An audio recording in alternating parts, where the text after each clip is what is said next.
కృష్ణుడు ధర్మరాజు గారితోటి అందరూ తెలుసుకోవలసినటువంటి పరమాద్భుతమైనటువంటి శివనామములు కొన్ని ఉన్నాయి.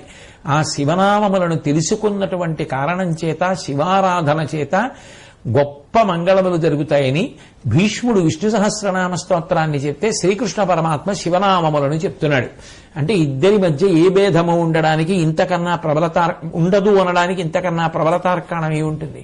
శివకేశవుల మధ్య ఏ భేదము ఉండదు సుమా అనడానికి పక్క పక్కనే అనుశాసనిక పర్వంలో జరిగినటువంటి ఈ ఘటనలు పరమ ప్రాముఖ్యత కలిగినటువంటివి.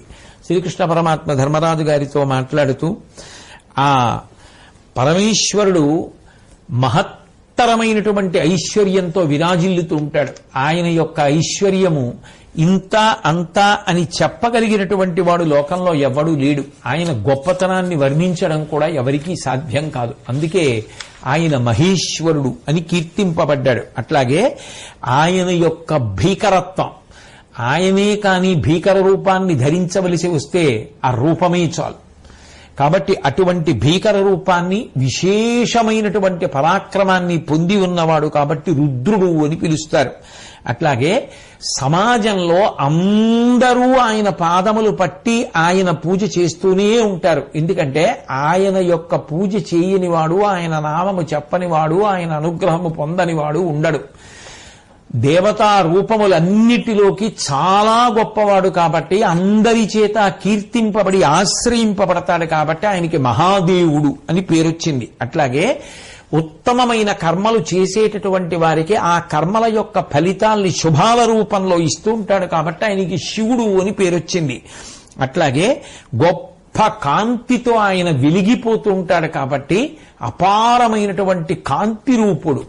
చిత్ ఆ ప్రకాశం దివు అలా వెలిగిపోతున్నటువంటి రూపం కాబట్టి ఆయన స్థానుడు అని పిలువబడుతున్నాడు. అట్లాగే సకల చరాచర ప్రపంచము, కదిలేవి కదలనివి అన్ని ప్రాణులు కూడా ఆయన యొక్క రూపమునందే ఉన్నాయి కాబట్టి ఆయన కానిది లోకంలో ఏదీ లేదు. ఆ పాతాళ నభస్థలాంత భవన బ్రహ్మాండమా విస్ఫుర జ్యోతిస్ఫాటికలింగమౌళి విలసత్పూర్ణేందువంతామృతై అస్తోకప్లుతమేకమీశమనిశం రుద్రానువాకాన్ జపన్ ధ్యాయే తీప్సిత సిద్ధయే ధ్రువపదం విప్రోభిషించేచ్చివం బ్రహ్మాండ వ్యాప్త దేహాభసిత హిమరుచాభాసమానాభుజంగై కంఠే కాళాః కపర్దాః కలిత శశికలాశ్చండ కోదండహస్తాః త్రిక్షా రుద్రాక్షమాలా సలలిత వపుష సంభవా మూర్తిభేదాః రుద్రాశ్రీ రుద్రసూక్త ప్రకటిత విభవాన ప్రయచ్చస్తు సౌఖ్యం అంటారు కదూ.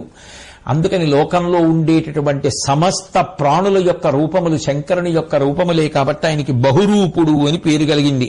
అలాగే ఆయన ఆ గౌరీపతి, ఆ పరమేశ్వరుడు, ఆ శంకరుడి యొక్క శరీరము నుంచి విశ్వులు అనబడేటటువంటి దేవతలు జన్మించారు. అందుకని ఆయనకి విశ్వరూపుడు అని పేరు కలిగింది. అట్లాగే అనంత నేత్రములతో ప్రకాశిస్తూ ఉంటాడు ఆయన. అనంత నేత్రములతో ప్రకాశిస్తూ ఎవరు ఏది చేసినా మనసుతో చేసినా పట్టుకోగలడు. అటువంటి వాడు కాబట్టి ఆయన సర్వతశ్చక్షువు అన్న పేరుతో కీర్తింపబడుతున్నాడు. జీవులందరూ పశువులు. పశువు అంటే పాశము చేత కట్టబడుతుంది. జన్మ రాట, పాశము కర్మ, కర్మ అనబడేటటువంటి పాశము చేత జన్మ అన్న రాటకి ఒకవైపు కట్టబడి కంఠమునందు కర్మపాశము తగిలించుకొని కర్మ ఫలితములను అనుభవిస్తూ ఉంటారు కాబట్టి జీవులందరూ పశువులే. ఈ పశువులన్నిటికీ ఆయన పతి. ఆ కర్మబంధనములు తెగిపోతే ఈ పశువులన్నీ పశుపతి యందు ఐక్యమైపోతాయి. కాబట్టి పరమాత్మ స్వరూపుడై పశువులకు పతి అయి ఉంటాడు కాబట్టి ఆయనకి పశుపతి అని పేరు. వృషభవాహనం ఎక్కి సంచరిస్తూ ఉంటాడు కాబట్టి నందీశ్వరుడు అన్న పేరుతో ఆ వృషభవాహనం కీర్తింపబడుతోంది కాబట్టి ఆయనకి వృషభవాహనుడు అనబడేటటువంటి నామము ప్రఖ్యాతి వహించింది. ఇలా శంకరుడికి అద్భుతమైనటువంటి నామాలున్నాయి. ఓ ధర్మరాజా, ఆ నీలగలుడైనటువంటి వాడు, ఏ విధమైనటువంటి పక్షపాతములు లేనివాడు, భక్తుల యందు విశేషమైనటువంటి వాత్సల్యము కలిగినటువంటి వాడు, సాక్షీస్వరూపుడు, సకలమంగళప్రదుడు, కేవలము తన యొక్క నామోచ్చరణము చేసినంత మాత్రం చేత అపారమైనటువంటి మంగళములను ఆశ్రయించిన వారికి భక్తులకు కటాక్షించగలిగినటువంటి వాడు, అన్ని భూతములు తానైనటువంటి వాడు, ఆయన కాని భూతము లేదు. అందుకే కాంచీపురంలో పృథివీలింగం, జంబుకేశ్వరంలో జలలింగం, అరుణాచలంలో అగ్నిలింగం, శ్రీకాళహస్తిలో వాయులింగం, చిదంబరంలో ఆకాశలింగం, కోణార్కలో సూర్యలింగం, సీతాకుండంలో చంద్రలింగం, ఖట్మండులో యజమానలింగంగా 8 మూర్తులుగా అష్టమూర్తి స్వరూపంగా ప్రకాశించేటటువంటి మహాభూతములకు ఆధారమైనటువంటి ఆ పరమేశ్వరుడు ఒకానొకనాడు క్షీరసాగర మథనం జరిగితే పుట్టినటువంటి హాలాహలాన్ని కంఠమునందు ధరించి సమస్త లోకములను ప్రాణులను కాపాడినటువంటి వాడు. అటువంటి పరమేశ్వరుడు ఆయన యొక్క నామములను విన్నటువంటి వారికి, ఆయన నామములను కీర్తించినటువంటి వారికి, చదువుకున్నటువంటి వారికి కూడా ఆయుర్దాయము, ఆరోగ్యము, గొప్ప ప్రాభవము, సంపద అన్నీ కలుగుతాయి అనేటటువంటిది వివాదాంశం. కాబట్టి ఓ ధర్మరాజా, నువ్వు శివభక్తుడవై శివారాధన చేస్తూ శివనామములను పలుకుతూ అభ్యున్నతిని పొందు అని చెప్పి ధర్మసూక్ష్మం ఎంత జాగ్రత్తగా ఉంటుందో, పెద్దల దగ్గర ధర్మసూక్ష్మములను తెలుసుకుని ఎంత జాగ్రత్తగా అనుష్ఠించాలో, బుద్ధికి తోచినది ధర్మము అని అనుకోకూడదో ఆ ధర్మరాజు గారికి భీష్మాచార్యుల వారు ఉపదేశం చేశారు. ఏల్నాటి శని వస్తే జాతకంలోకి ఒక అదృష్టంగా భావించండి అంటే. అందుకే ఆయన్ని శనీశ్వరుడు అని, శనైశ్చరుడు అని, శనైహి చరహ. కష్టాలు ఇస్తాడు. కష్టాలు ఇస్తే ఏమవుతుందండి? తట్టుకునే ఓర్పు వస్తుంది, గొప్ప అనుభవం వస్తుంది. అంత గొప్ప అనుభవం వచ్చింది కాబట్టి దెబ్బతింటావురా, నేను ఎలా తిన్నానో తెలుసా అని 10 మందికి చక్కగా చెప్పగలిగినటువంటి శక్తి వస్తుంది. కాబట్టి ఏల్నాటి శని ఒక రకమైన వరం. పైగా మీకు ఇంకొక మాట చెప్పనా, గ్రహాలన్నీ కూడా ఈశ్వరుని యొక్క కింకరులండి. శనిగాడు శనిగాడు అని ఒక మాట అంటుంటారు, చాలా పొరపాటుది.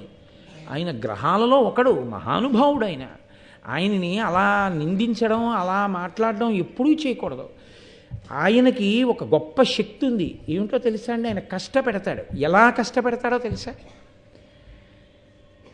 ఆయన అనుగ్రహం కానీ కలిగిందనుకోండి, మీరు భగవత్ సేవలో ఉన్నారనుకోండి, ఆయన ఎలా కష్టపెడతాడంటే, మీరు చక్కగా ఏదో ఒక గొప్ప మోక్షపురికి యాత్రకి వెళ్ళేటట్టు, ఆ యాత్రలో మామూలుగా భార్యను తీసుకుని పైలా పచ్చీస్గా ఏదో ఆ గుళ్ళోకి ఈ గుళ్ళోకి వెళ్ళొచ్చేయడం కాదు. యాత్రకి వెళ్ళినప్పుడే భార్యకి జ్వరం వచ్చి పడుకుంటే భగవంతుణ్ణి, మామూలుగా అయితే ఆవిడ ఎక్కడో ఉంటుంది, ఈయన ఎక్కడో ఉంటాడు, ఈయనకి పొడుగు కాళ్ళు 4 అంగలు వేసుకుని వెళ్ళిపోతుంటాడు, ఆవిడ వెనకాల ఎవరో తీసుకొస్తుంటారు, ఆవిడ వస్తుంటుంది. పాపం ఎప్పుడు ఏ పూజో గోత్ర సంకల్పాల దగ్గర ఆవిడ గబగబా ఇంతమందిని దాటుకుని ఆయన పక్కకు వస్తూ ఉండాలి. ఇప్పుడు ఏమవుతుందంటే, ఆవిడ జ్వరం వచ్చి గదిలో పడుకుంది, ఈయన కామాక్షి దగ్గరికి వెళ్ళి, అమ్మ మా ఆవిడ్ని జాగ్రత్తగా చూడమ్మా, అది లేకపోతే నా బతుకు ఎక్కడుందమ్మా అని ఇప్పుడు పక్కన లేకపోయినా ఆవిడ గురించి ప్రార్థన చేస్తాడు. మనసులో కించిత్ బాధ ఉంది, బెంగుంది, బరువుంది, అది భగవంతుడి దగ్గర చెప్పుకునే అవకాశం ఇస్తాడు. కానీ యాత్ర ఏం పాడవదు. ఏం చూద్దాం అనుకున్నావో అంతకన్నా బాగా జరుగుతుంది. ఒక మాట చేద్దాం అనుకున్న మోక్షపురి ప్రవేశం 2 మాటలు అవుతుంది, 2 మాటలు కంచెళ్ళు వస్తాం. కించిత్ కష్టపెడతాడు, కానీ బాగా నీ లోపల ఉన్న ప్రేమ ఉద్భుతమవుతుంది. ఇది చూసి అబ్బా ఆయనకి నా మీద ఎంత ప్రేమో అని ఆవిడ మరింతగా నిన్ను అనువర్తిస్తుంది, మరింత అన్యోన్యత పెరుగుతుంది. కాబట్టి శనీశ్వరుని వలన వచ్చే ఇబ్బంది ఏమి ఉండదు. కాబట్టి బెంగ పెట్టేసుకుని ఇంకా వచ్చినవన్నీ ఆయన అదే పనిగా శాడిస్ట్లా కూర్చొని ఇంకా భగ్నం చేసేస్తూ ఉంటాడు. దీపం పెడితే కాలుతో తన్నేస్తాడు, అన్నం పెట్టుకుంటే చేత్తో తోసేస్తాడు అనుకోకూడదు. ఆయన గొప్ప అనుభవాన్ని ఇస్తాడు అని మనం భావన చేస్తే చక్కగా ఆయన కూడా అలాగే చేస్తాడు, కష్టపెడతాడు. ఏ రూపంలో కష్టపెడతాడు? ఇవాళ బలదిగ్గా ఉందని చెప్పేసి నిన్న రాత్రంతా జాగరణ చేశాం కదా అని చెప్పేసి ఉత్తి రోజుల్లో అయితే ఏదో స్నానం చేసి సంధ్యావందనం ఒకటి చేసిన కాళ్ళు దాపుని సోఫాలో కూర్చుని ఏ క్యాసెట్టో వింటూ కూర్చుంటాం.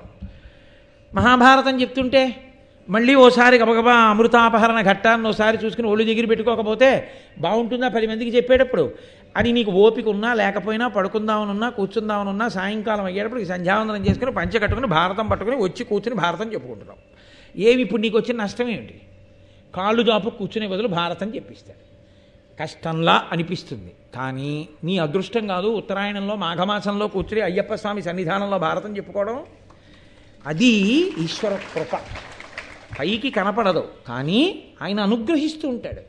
కాబట్టి అది పట్టుకుని ఉండగలిగితే ఈశ్వరుని యొక్క అనుగ్రహం కలుగుతుంది.